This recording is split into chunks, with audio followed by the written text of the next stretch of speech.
Hey everybody, welcome back to the Financial Freedom Show. My name is Rob Berger. In this video, we're going to talk about how to invest in a Roth IRA. I've gotten this question from a number of viewers. One was who was named Jeff wrote me and he asked the following. He said, I'm a new watcher of your videos. I've watched some on your 3, 4, 5, and 6 fund portfolios.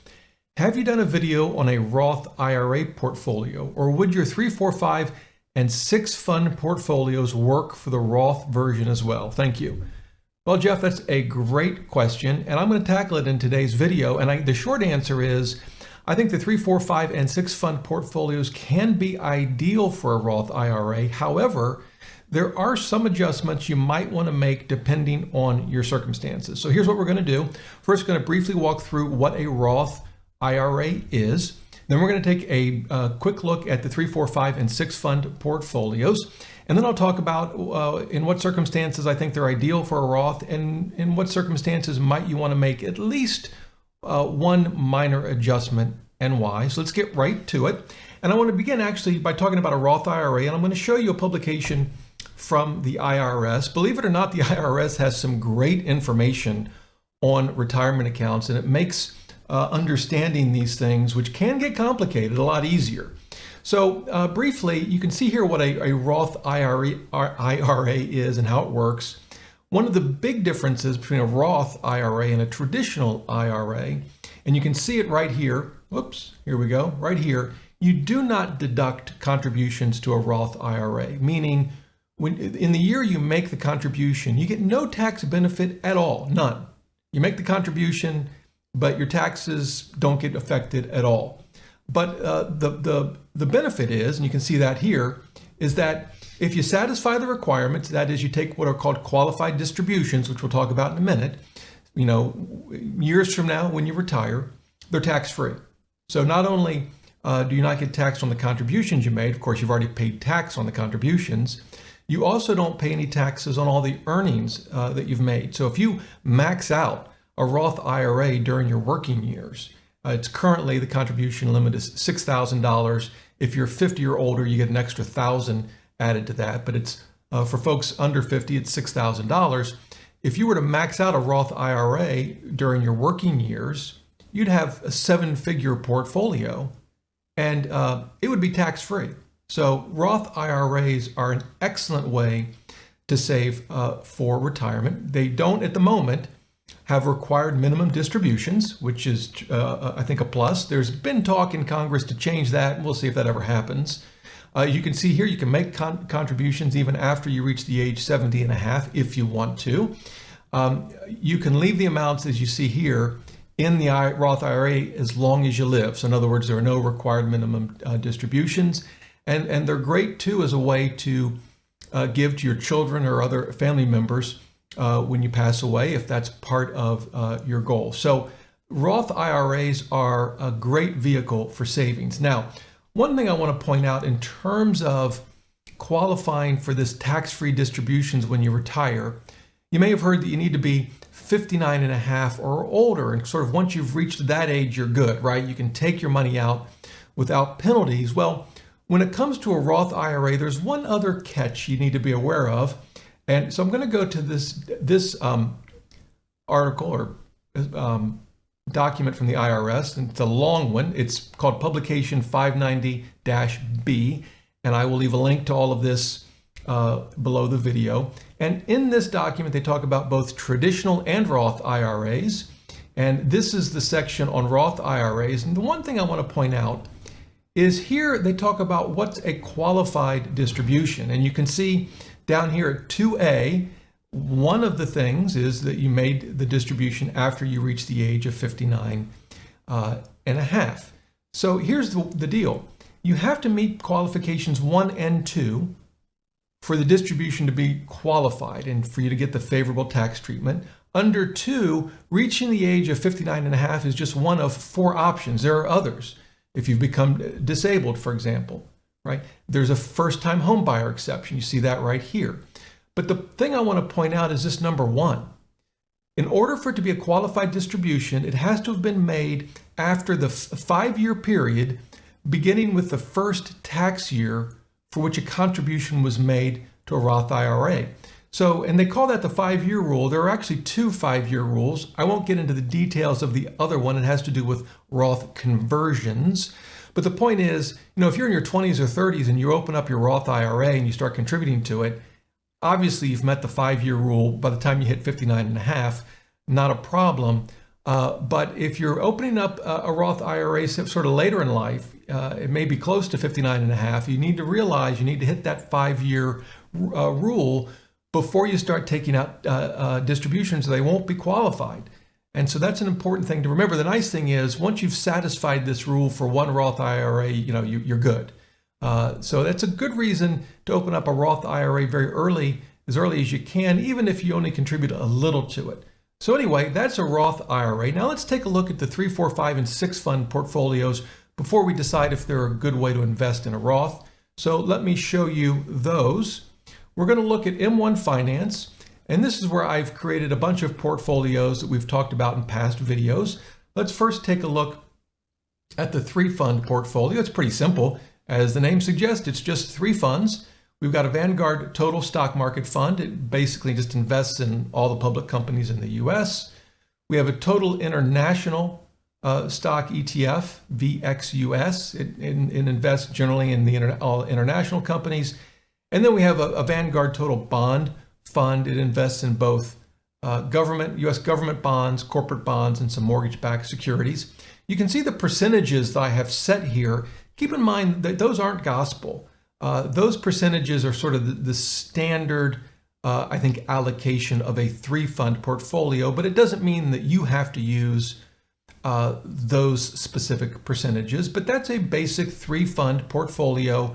I think really it should be the starting point for most investors. I think it's an excellent way to diversify. And by the way, if you're new to all of this, don't be alarmed that there are only three mutual, or in this case, ETFs, that may not look very diversified, but keep in mind, these represent and include thousands of stocks and thousands of bonds. So yeah, it's just three funds, but it's thousands, really probably more than 10,000 total stocks and bonds in those 3 funds. So that's the 3-fund portfolio. And then for 4, 5, and 6, each of those adds an additional asset class, and let's look at the 4 fund. What it adds, you can see it down here, is small cap value. Now, one of the things I want to stress, the 3 fund portfolio has exposure to small cap value because this Vanguard Total Stock Market Fund, VTI, has some exposure to small cap value. And you might say, well, if that's the case, why are we complicating things here and adding 10% into VBR, which is dedicated to small cap value? And the answer is, some folks like to have extra exposure to certain asset classes beyond what just, say, an investment in VTI would give you. And why small cap value? Because when you look over a long periods of time, small cap value has performed extremely well. Will it perform just as well over the next 10, 20, 30, 40 years? Well, time will tell. But if we look at the historical data, it's performed very, very well. And in my case, if I were going to add 1 fund to the 3-fund portfolio, I think it'd be small cap value. By the way, studies show that you get more diversity from adding small cap value than you do from adding international stocks or even emerging market stocks. Now, having said that, let's go to the 5-fund portfolio.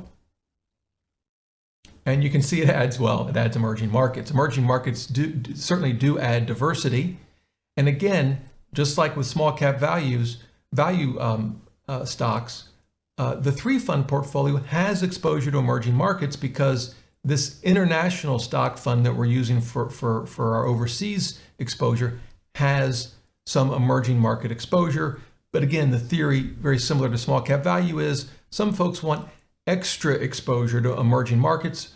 Again, why? It adds a little more diversity, and emerging markets, while very volatile over time, have performed pretty well. I say pretty well because international stocks generally have underperformed the US, particularly in recent time, although that could suggest that maybe it's their time to shine. I guess, again, time will tell. And then the 6-fund portfolio just adds one more slice to all of this. It adds REITs. Again, yes, the VTI has exposure to REITs because in that fund are REITs that are publicly traded in the United States. But again, the same theory, some folks want some extra exposure to real estate, again, for the diversity in particular in this case. And so you could add a 10% exposure to real estate. So that's the 3, 4, 5, and 6 fund portfolios in a nutshell. I'll leave links to these portfolios on M1 Finance below the video. You can implement any of these just about anywhere, at Vanguard, at Fidelity, at any brokerage, obviously at M1 Finance. They're very easy to implement, and because there are no taxes triggered when you rebalance, you can rebalance these pretty much as often as you want. M1 Finance makes it really easy to do, but you're only talking about 3 to 6 funds, and since you don't have to worry about the taxes when you rebalance, it ain't that hard no matter where you open the account. So having said all of that, now, are these good investments for a Roth IRA? And I think the answer depends, actually. If you're just starting out and the Roth IRA is your only current investment account for retirement, I think they are great. Any one of them, I think, would be a very reasonable approach to investing. I think that the 3-fund portfolio is probably the foundation. You can add, as we looked at, other asset classes if you believe in them. Maybe just a big believer in small cap value or emerging markets or REITs. You could add the one or more of those. But I think in a Roth IRA, starting as a foundation, the 3-fund portfolio is an excellent way to go. And remember, you set the allocations between each of the funds. If you look at them in M1 Finance, I've obviously had to set an allocation, which you have to do when you create the portfolios in M1 Finance. But again, don't treat that as gospel. Some of you, might want more exposure to U.S. stocks than what I have in these portfolios, and less in international. That's the beauty of it. You get to decide what allocation you want.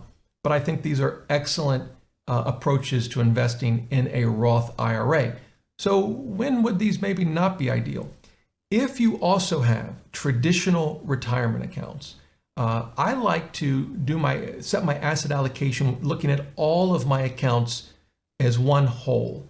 And in that case, if you have like a traditional 401k, for example, or other workplace retirement account, or maybe you have a traditional IRA in addition to the Roth, I would prefer to hold any bonds that I'm going to own, or bond funds, in a traditional retirement account. Again, whether it's a 401k or IRA, and leave the Roth for stocks, but whether it's US stocks, international stocks, and REITs for that matter. I prefer to keep those types of investments in Roth accounts and bond fund investments in traditional accounts. Why? Well, as we know, as we just looked at, if we follow all the rules, when you take money out of a Roth, it's tax-free, right? And there are no required minimum distributions. You can leave it in there, at least at the moment, until the folks in Washington decide to change that rule. Hopefully they won't, but you can leave it in there as long as you want. And they're also great for inheritance. So I want the Roth to get as fat as possible. I want as much money in that Roth account as I can possibly have. And we know over time, stocks perform better than bonds. Bonds can help stabilize a portfolio, reduce its volatility, and even in some periods, a portfolio with some bonds can actually outperform a 100% stock portfolio. And that can happen over a decade or more of time. So there might be good reasons to own a bond fund. But if I've got the choice, and I have traditional retirement accounts as well, I want all stocks in my Roth account. And I would put whatever bond allocation I wanted in a traditional 401k or traditional IRA. So in that sense, if you've got both, I would make that adjustment personally. That's what I do. We have just stock investments in our Roth accounts, and we reserve bond funds for our traditional accounts. We actually have some bond exposure in taxable accounts, but it's relatively small amount. And it's short-term bonds that frankly aren't earning much interest. So we don't have to pay much tax on it right now anyway, because it ain't making much money. But that's a whole nother story. So there you go. I think 3, 4, 5, and 6 fund portfolios are great for a Roth IRA. If you also have a traditional retirement account, I'd probably put the bonds in that and leave the Roth just for stock type investments, but otherwise, I think they're an excellent way to go. Jeff, I hope that answered your question. If anyone has questions, just leave them in the comments below. I'll be happy to help you out any way I can. And until next time, remember, the best thing money can buy is financial freedom.